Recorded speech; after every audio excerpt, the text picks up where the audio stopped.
So, good morning mga brother. Second day in Danang at maghahanap muna tayo ng kakainan.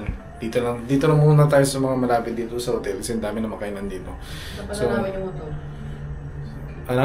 Papalitan ng motor. So, yeah, magpapalit namin ng motor kasi magto 24 hours na siya today. Kasi may problema yung motor eh. Yung brake pad pud-pud na. So, medyo delikado na. Sa iba na lang kukuha. Hanap na lang rin kami ng marerentahan na bago. So, dito yung mga parking pala. Yung parking ng motor.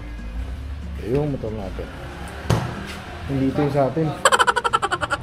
So yun mga brother, makahanap na tayo ng mga kakainan. Siyempre dito pa rin sa kinainan natin. Yan.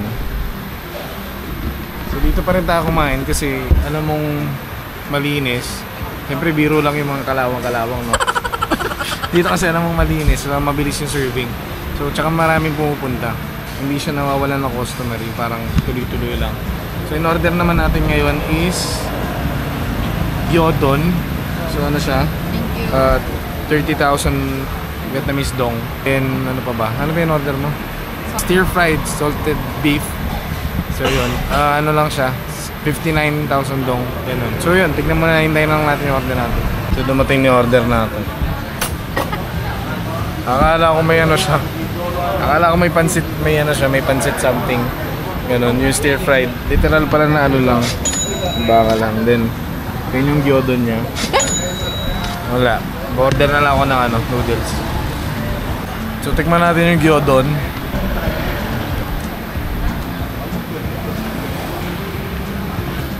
Yung mga cuisine nila dito, ang sarap. Ang sarap talaga. Baka kung baka. Tikman natin tong stir fried.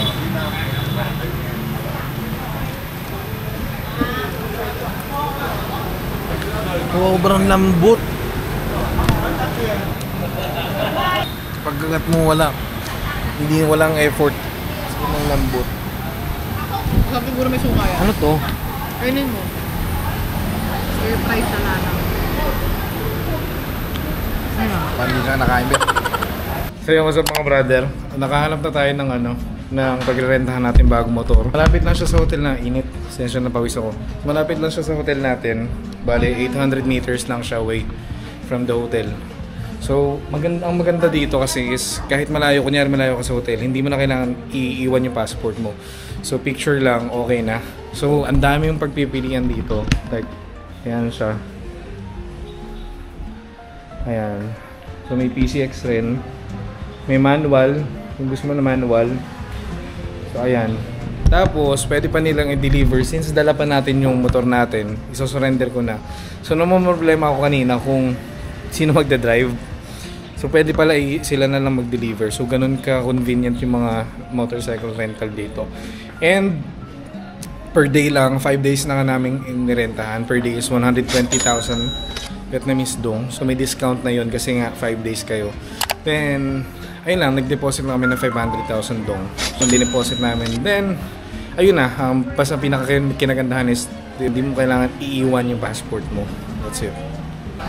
So what's up mga brother? Nandito na tayo sa may Lotte Mart. Yung coconut coffee. Instant siya.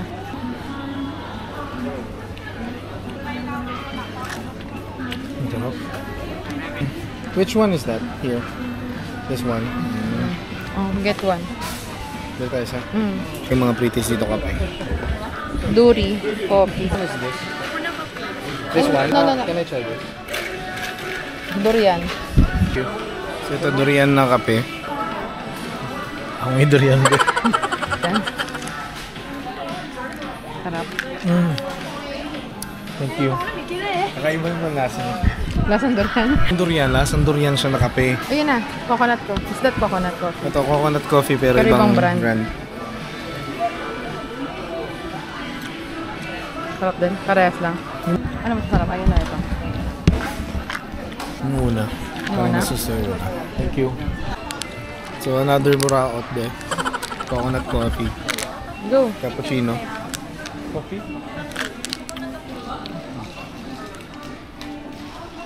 Cappuccino. Ano?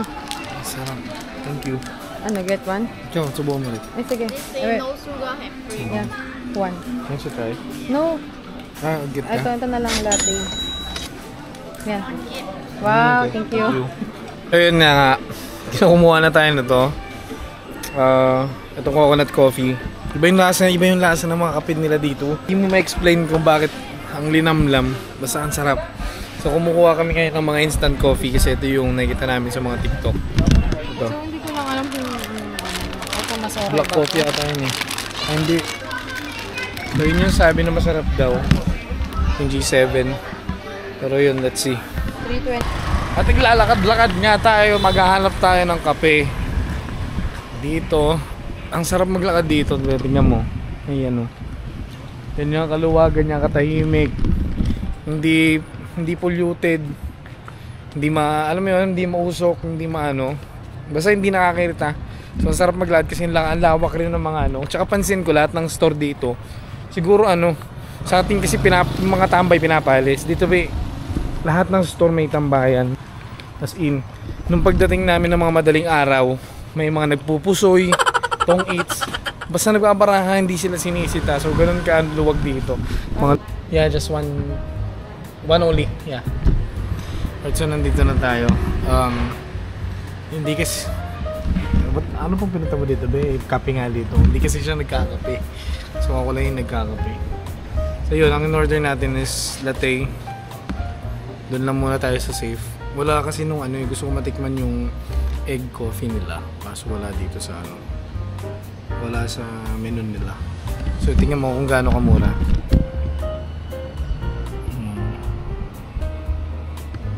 So 30 dong lang, 30 Vietnamese dong, 22 yung Americano 22, so 40, halos 45 pesos lang. So ganun yung mga kape nila dito. So mura na, quality pa. Tignan na lang, hintayin na lang natin. Thank you. Thank you. Dumating na yung order natin. This is 22 lang pala. 22 Vietnamese dong lang siya. So malabas 45, 50, ganun 50 pesos. So tikman natin siya. Hindi na naluto diba?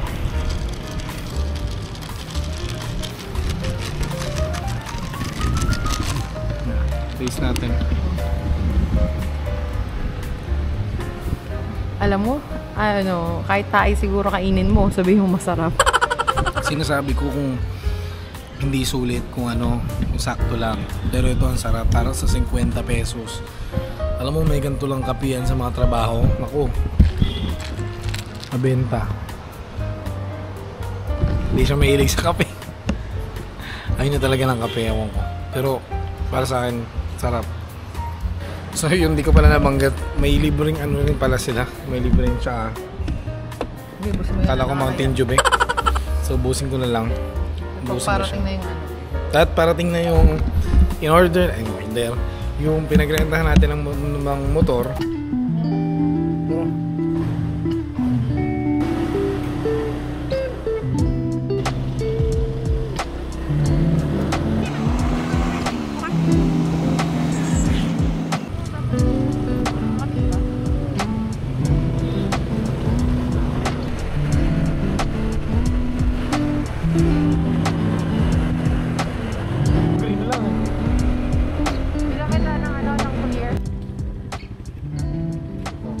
Okay, thank you.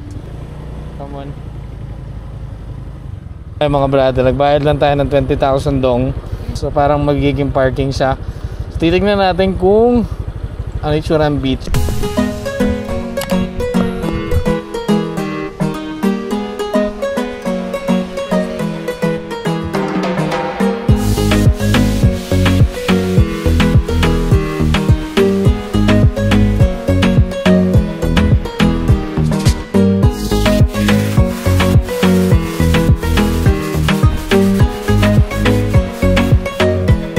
Gusto nyo ng payapa, punta kayo dito kasi talagang tahimik siya, sobra.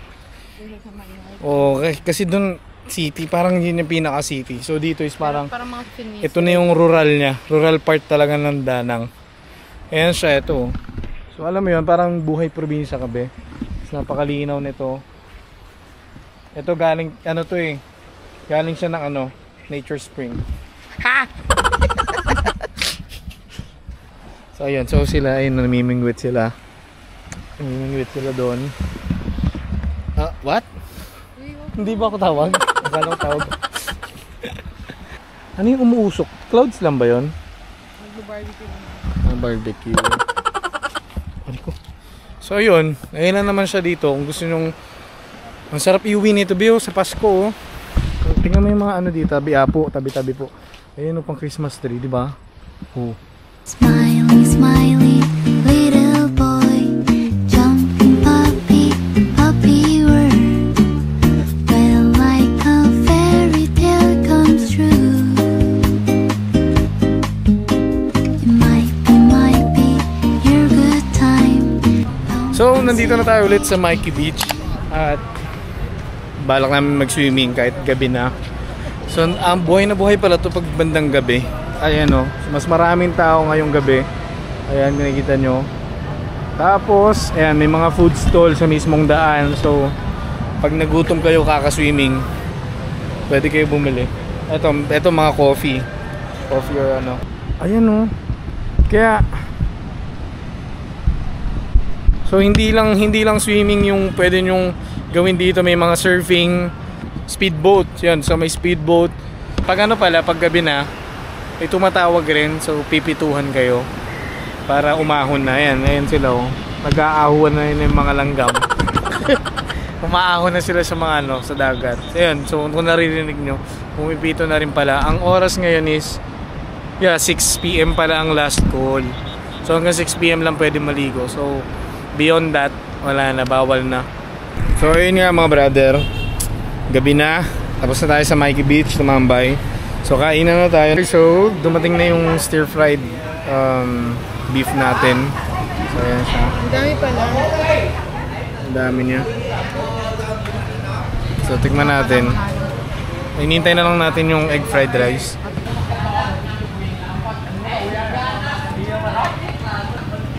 Si OA talaga. Alam mo. Okay ba ako mag-react? Diba, mahirap naman mag-react kung hindi ka nasarapan. Mahirap magkunwaring masarap na hindi na masarap, pero masarap siya. Tignan mo. Good for 3 people ata ito. So dumating na rin yung egg fried rice natin after decade. Ito naman tayo yung buong buhay paminta. So, parang sesame siya, be. Kumanta ba siya? Paminta. Typical na luto ng nanay natin. Ano lang siya? Tara, kain na tayo. Gutom na ako, be. So, ayun mga brother, nandito na tayo sa famous bridge here in Da Nang, Vietnam. Ang Dragon Bridge. 8:43 na ng gabi dito. So, 9 PM to. Bumubuga ng apoy. So, bumubuga siya ng apoy. Then after nung apoy, tubig na. So, magkakabasaan. Tatakbo na tayo palayo. Para sakaling malakas. So, ito yung bridge. Ayan.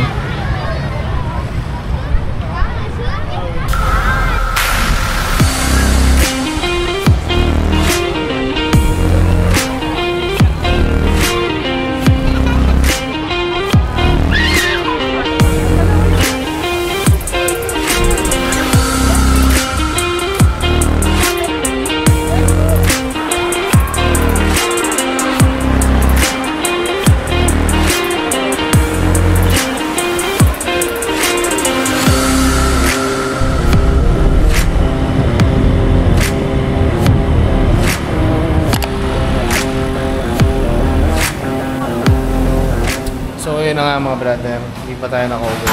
Pagkatapos natin sa Dragon Bridge, nakita tayo dito malapit sa hotel, Siam Chicken, Chung Man Chicken. So puro chicken lahat sila. Ito namin kasi daming nakapark na Grab. Hindi namin alam nakapark, pero yan, daming delivery nila kahit gabi na. So dumating na yung order natin. Ang in-order natin is garlic soy sauce chicken, then cheese monster chicken. So ito na siya. So may option ka kung boneless o chicken wing. So tig-isa yung kinuha natin, isang chicken wing, isang boneless. Then ito is parang radish. Ito coleslaw, and then mayo. Ito muna garlic soy sauce.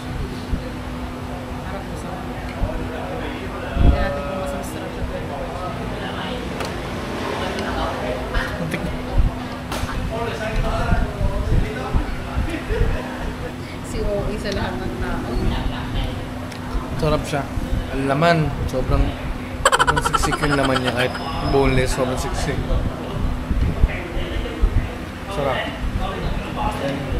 Tignan natin yung garlic monster. Ay, yung ano? Cheese monster.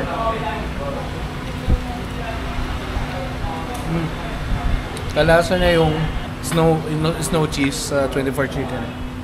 Sarap. Coleslaw. Nagawang puso niya.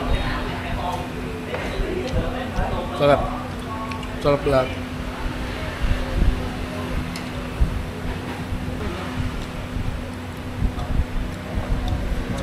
Ang kanin be, Denorado.